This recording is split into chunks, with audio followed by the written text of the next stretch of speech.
Join Kids Hat family. Join Kids Hat family.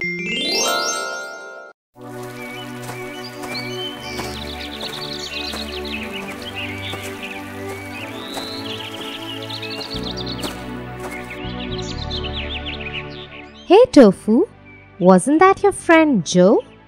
Yes, it was. Why didn't you invite him in? He wanted to have a quick word. He was getting late. Is everything okay? I think so. Jim, he and I are working on a school project together. Our grades depend on it. But Jim and he are convinced that other students are also working on the same topic. They want to work on a new topic. If your grades depend on it, you should listen to what they are saying. But dear, I think they are just panicking. I don't think our grades will get affected much by a common topic. Is there a chance of it happening though? Yes, there is. Okay, let me tell you the tale of the three fish, and then you can decide upon what to do.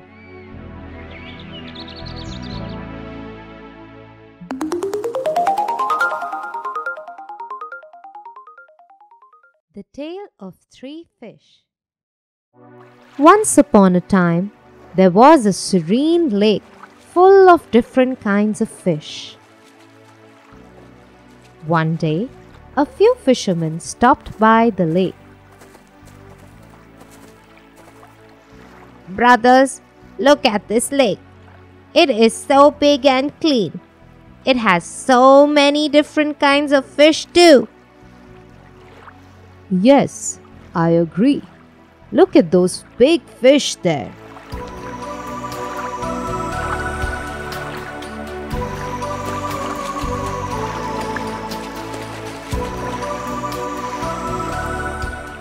And because the lake is so clean, I am sure the fish are healthy too. We never fish in this lake, but I think we should begin now. Yes, it is late today to throw the net. Let us come back early tomorrow morning and fish here.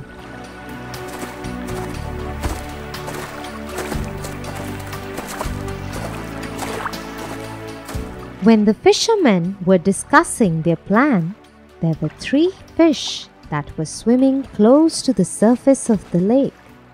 They overheard the entire conversation. They collected all the other fish in the lake and told them what they had heard. The fishermen are going to come tomorrow and throw their nets to catch us all. I am going to leave this lake with my family tonight itself. Yes, I am also not going to stay here. I will also leave the lake with my family. We will find a new, safer home. Look at you two, talking like cowards. Our forefathers came here to this lake and made it a home. Many generations before us have lived here. How can you even think of abandoning our home like this? Listen to us, brother. Those fishermen will come tomorrow and kill everyone. Our scriptures say that when it is time for our death, there is nothing we can do about it. We cannot escape it. So let us stay in our home and face our death bravely. Soon the fish were divided into two groups. Some of them agreed to leave, and some decided to continue living in the lake. The ones who had decided to stay laughed at the ones who were leaving, but those who had decided to leave paid no heed to their mockery and started leaving the lake through a small outlet. Let them go, brothers. Soon they will regret leaving their home. But it was not so. When morning came, the fishermen came back as planned.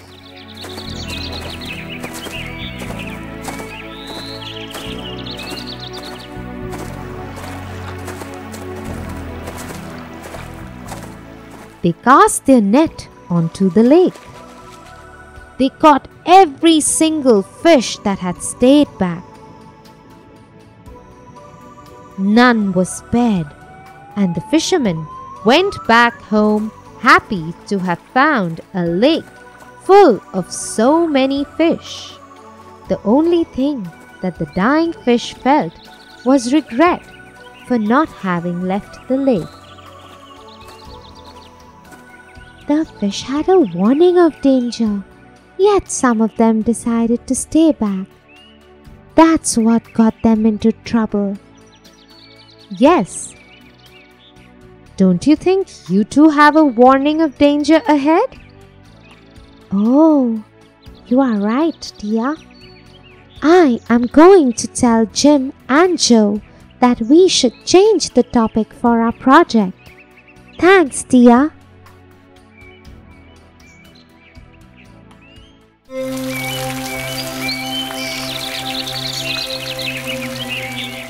Bye, Melly. I will call you later. Hey, Tofu. How was your day? Oh, it was such a fun day, Tia. You know, that new boy who has joined my class, Kate? Yes. The one whom all the teachers like so much? Well, not anymore. They don't. What do you mean, Tofu? Some of us got together and got her into real trouble with the teachers. The teachers think it was all her fault. Tofu? That's horrible. How could you? Relax, Tia. No one will ever know. I am very disappointed with you, Tofu. But you know what? Evil can never win.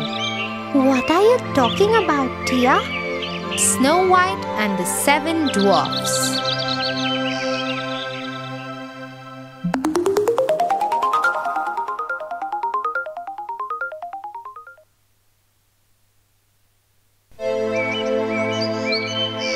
Once upon a time, there lived a king with his wife.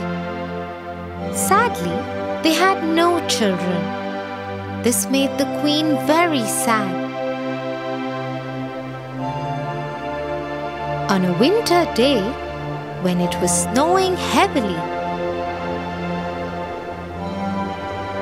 the queen sat in her garden and prayed with all her heart to have a daughter as beautiful as the winter, fair as snow, and with lips as red as the last red rose that bloomed in the garden.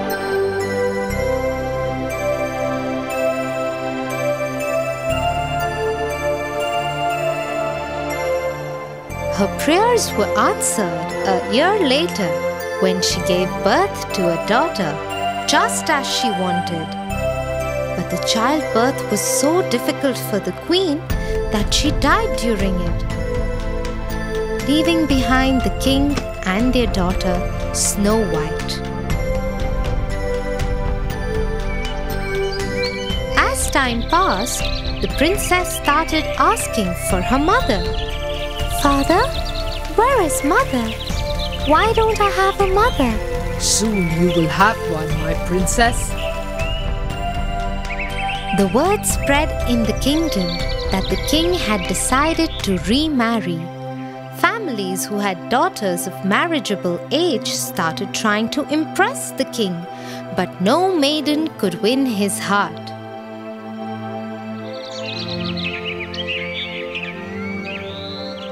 Till one day, an enchanting woman showed up alone at the palace. The king fell in love with her immediately, and they were married soon. My queen, this whole palace is yours. It is your own home. Go where you like. Ask for whatever you want. Thank you, kind king.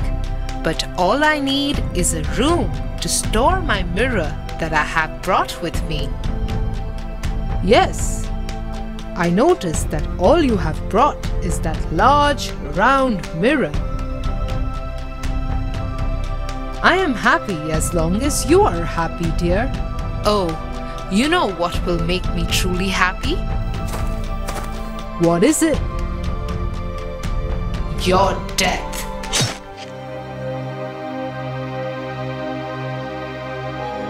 The queen was actually an evil witch who had pretended to be nice so that the king would marry her. Her true motive was to have a kingdom of her own. She had only one other desire: to be the fairest woman in the world. Every day, she would stand in front of her mirror, which had magical powers, and ask it the same question. Mirror, mirror on the wall, who's the fairest of them all? It is you, O Queen.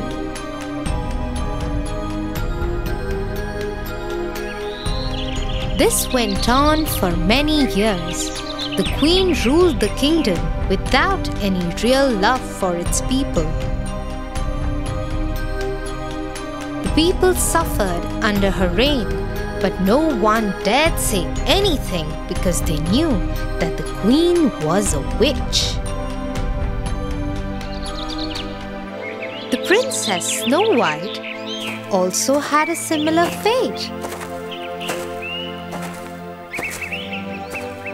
The queen did not even bother to look at her even once and left her alone and lonely. Till it was Snow White's 16th birthday. Mirror, mirror on the wall, who is the fairest of them all? Snow White. No!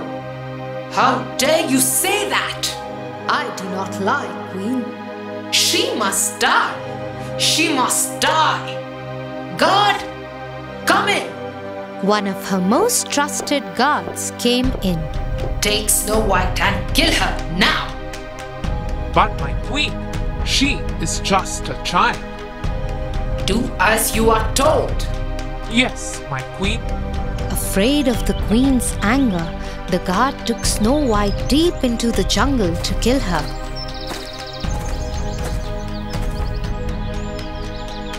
But as he raised his sword to kill her, he looked into her blue eyes and lost his courage to strike.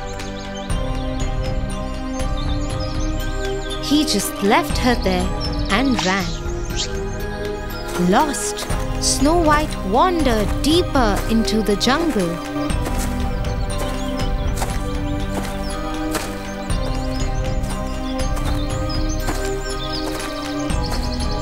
There, she came across a tiny cottage. She decided to enter it.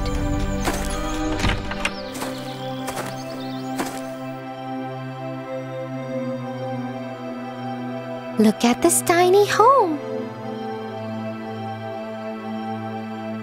I wonder who lives here. She saw 7 tiny beds.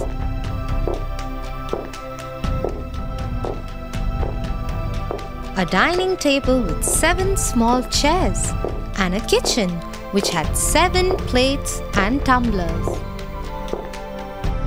There is 7 of everything here. I think 7 people live here. But why is everything so small and tiny? Snow White was just looking around when 7 dwarfs entered the house. It was their home. Who are you? Oh, hello. I didn't hear you come in. My name is Snow White. I am the princess. The princess? We saw a royal guard kill a reindeer and pull its heart out. Yes, and he was mumbling to himself that he will tell the queen that he had killed the princess and brought her heart for the queen. Yes, the queen's guard brought me here. I think he wanted to kill me, but ran away, leaving me alone. Don't worry, princess. You can stay here with us. That way, you will be safe. Oh, thank you so much. Snow White started staying with the dwarf brothers.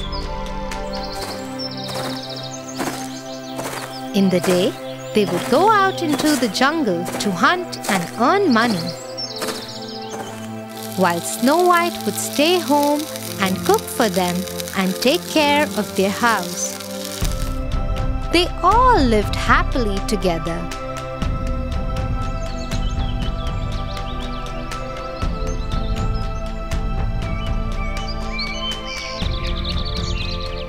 Mirror, mirror on the wall, who's the fairest of them all? Snow White.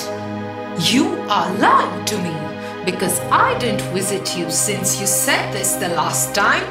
I cannot lie when you ask me something. But Snow White is dead. Snow White is alive. Your God lied to you.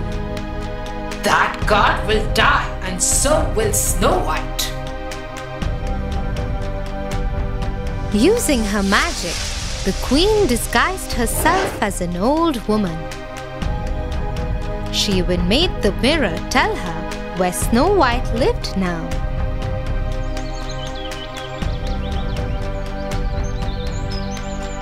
As she entered into the jungle, she saw Snow White filling a jar with water from a stream. I am very thirsty. Please give me some water. Yes, yes. Here, please. Have as much as you want.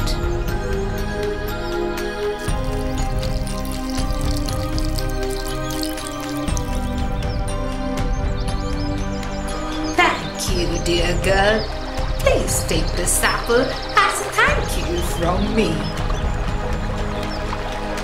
The apple looked so beautiful and tempting that Snow White just couldn't say no to it. She took it from the old woman, but she didn't know that the queen had poisoned the apple. As soon as she took one bite of the apple, the poison affected her. She fell down, stopped breathing, and had no heartbeat. The queen became very happy and rejoiced as she made her way back to the castle. But she was too distracted by her joy and fell into quicksand. With no one to help, she sank and died. Meanwhile, the dwarfs came home and saw Snow White lying there dead. They were heartbroken. Who did that to her? I think the queen found out about her. Look at that black half-eaten apple. I don't want to let go of her. Let us keep her in a glass box.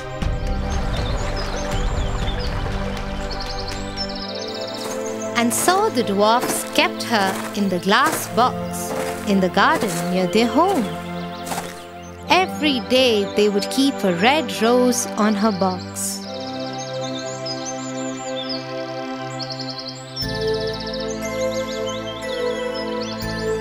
One day, a young prince came into the forest. There, he saw the 7 dwarfs sitting by Snow White. He got down from his horse and went to see.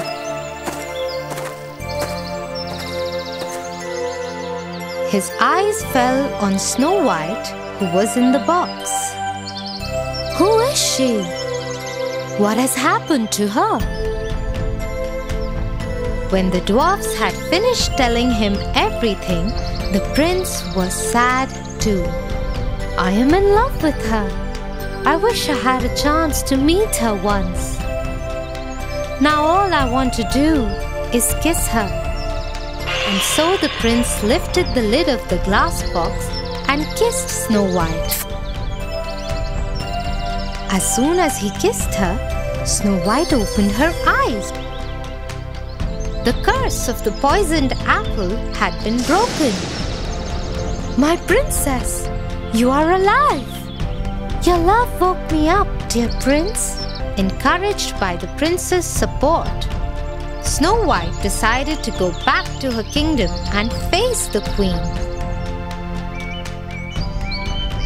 When she reached there, she found out that the queen was dead and the kingdom was joyous to have the princess back.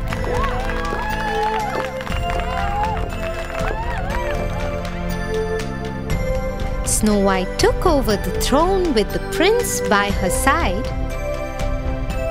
and even invited the dwarfs to come in the castle and stay with them. With her return, the kingdom was joyous once again. Tia, can you please take me to Kate's house? I have to apologize to her right away. I think I have been evil to her. Good decision, Tofu. Yes, I will take you there. Come on, let's go. Thanks, Tia. And I promise, tomorrow I will tell the teachers the truth too.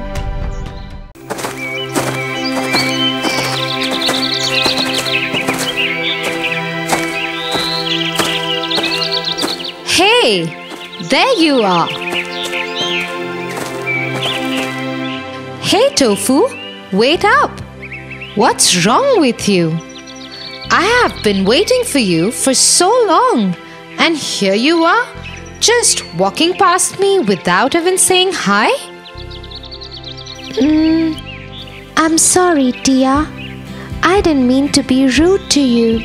Sometimes I just can't understand my friends. Okay, calm down and tell me what happened. You know my friend Megan? Yes, the shy one with the curly hair, right? The one who's always helping you out with class notes and assignments. Yes. Isn't she wonderful? I think you should also help her out sometimes. Well, that's just what I did, Tia, and she is so upset with me now. She forgot her English assignment at home. So I did some of it for her and asked her to complete it and submit it. That's it. She got so offended. She hasn't said a word to me since then. And she won't answer me if I say something to her. Oh, that's strange. But I don't think she is the only one who is uncomfortable with people try to help. What do you mean? Let me tell you the story of the shoemaker and the elves.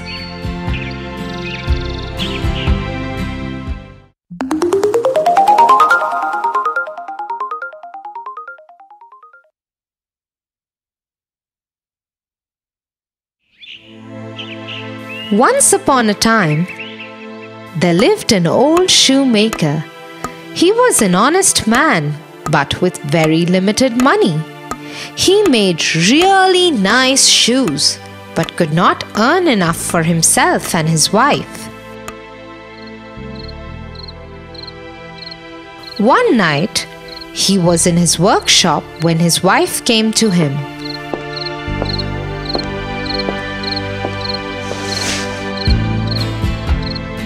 "What are you doing, dear?" I have this last piece of leather left. I am just cutting it out. We'll make a pair of shoes out of it tomorrow.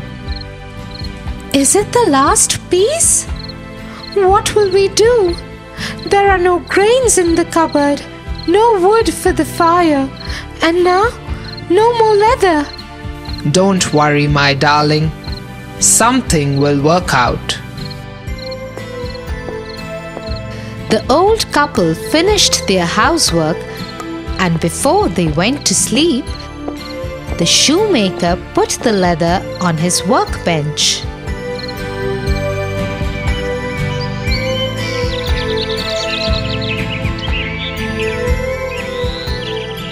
The next morning,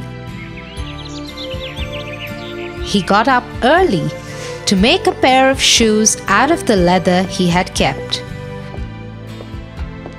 To his surprise, instead of the leather, there lay a beautiful pair of shoes. He picked them up and observed them closely. They were made out of the same leather that he had put out the night before. He called his wife. Dear, come, see this.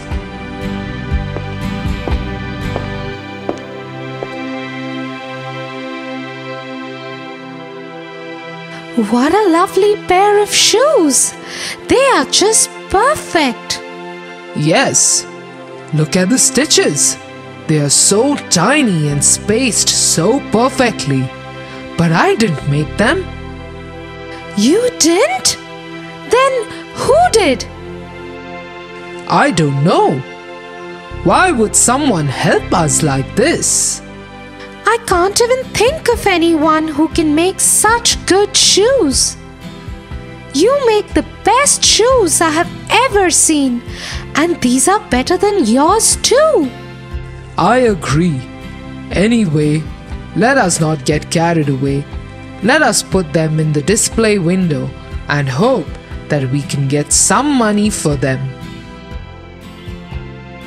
Just a few minutes after the shoemaker had put the shoes on the display, a wealthy merchant stopped outside his door.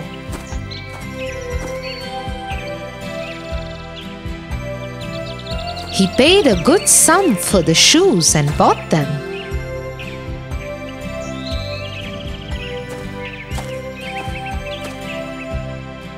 The shoemaker was very happy. He went and bought food for the house. With the remaining money, he bought 2 pieces of leather. When it was night, his wife called out to him. What are you doing? It's time for us to sleep. Yes, dear. I am just cutting out these leather pieces so I can stitch them into shoes tomorrow.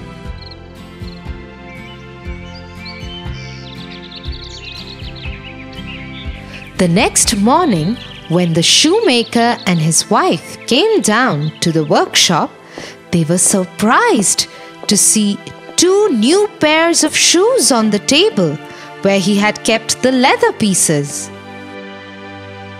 Would you look at that? These shoes are even more beautiful than the first pair.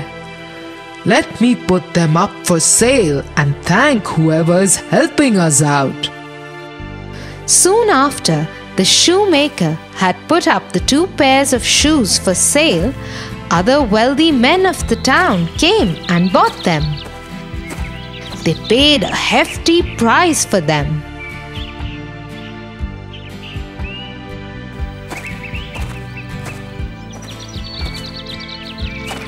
The shoemaker bought more food supplies and leather from the money he got. Again that night, he cut the leather and kept it to stitch it in the morning. The next morning, he saw that the leather had been made into shoes again.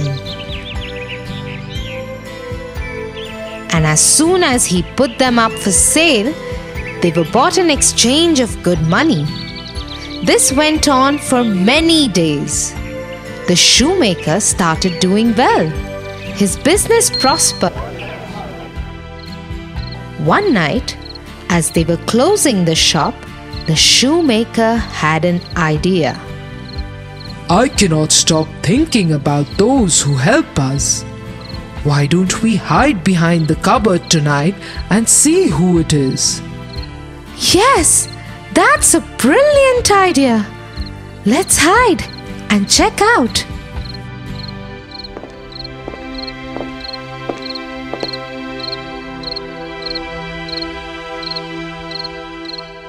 After some time, they saw two elves enter the workshop through the crack in the window. They headed to the workbench and started making shoes from the leather kept there. Although they were making these lovely shoes for the shoemaker, they had no shoes on. They wore torn shirts and very thin tights.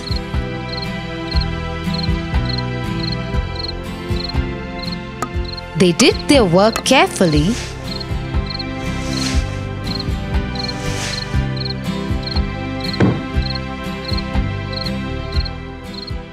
and left through the window again.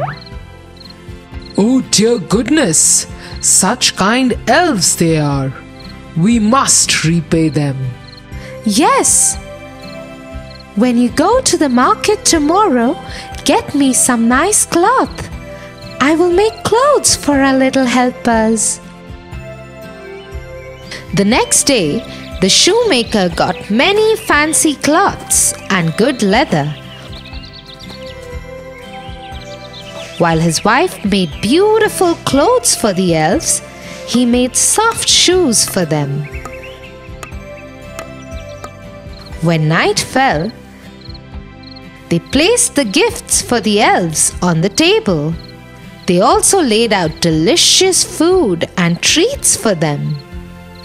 Then they hid behind the cupboard again and waited for the elves to return. When the elves came, they were overjoyed to see the gifts and the delicious food. They wore their new clothes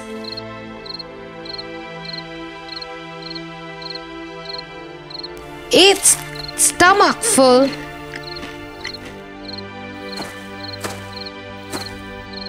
and went on to make shoes for the shoemaker. Once they were done, they slipped out of the window.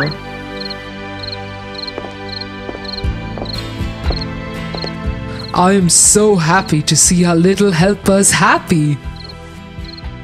Yes, and they looked so wonderful in their new clothes, didn't they? Tonight let's keep some more dinner ready for them. What do you think? Yes, dear. That night, the shoemaker and his wife again kept dinner for the elves. But tonight, they did not hide behind the cupboard. Instead, they went to sleep. The next morning, when they came to the workshop, the shoemaker and his wife were disappointed to see that the dinner plates remained untouched. Even the leather that the shoemaker had cut out and put on the table remained as it is. I wonder what happened to them. Maybe they will come tonight? Yes, let's hope so. The shoemaker and his wife again kept the food for the elves, but were disappointed in the morning as the elves did not show up in the night. They waited for the elves many nights, but they never returned.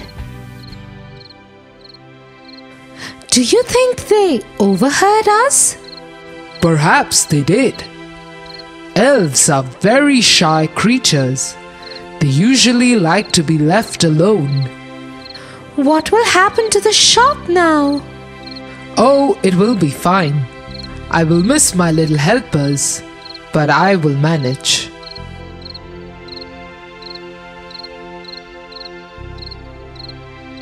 The shoemaker went back to making the shoes himself.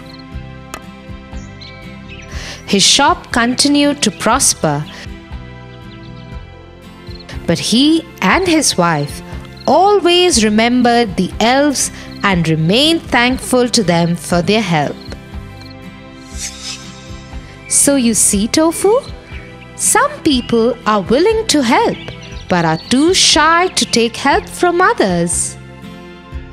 Yes, Tia, I understand now. Also, it doesn't mean that you have to be angry with them. You can be thankful to them in your heart. Thank you, Tia. If you wouldn't have shared this with me, I think I would have lost a very good friend. Now, when Megan tells me she doesn't want my help, I will respect that more. Good to know that. Now let's go home. I am very hungry.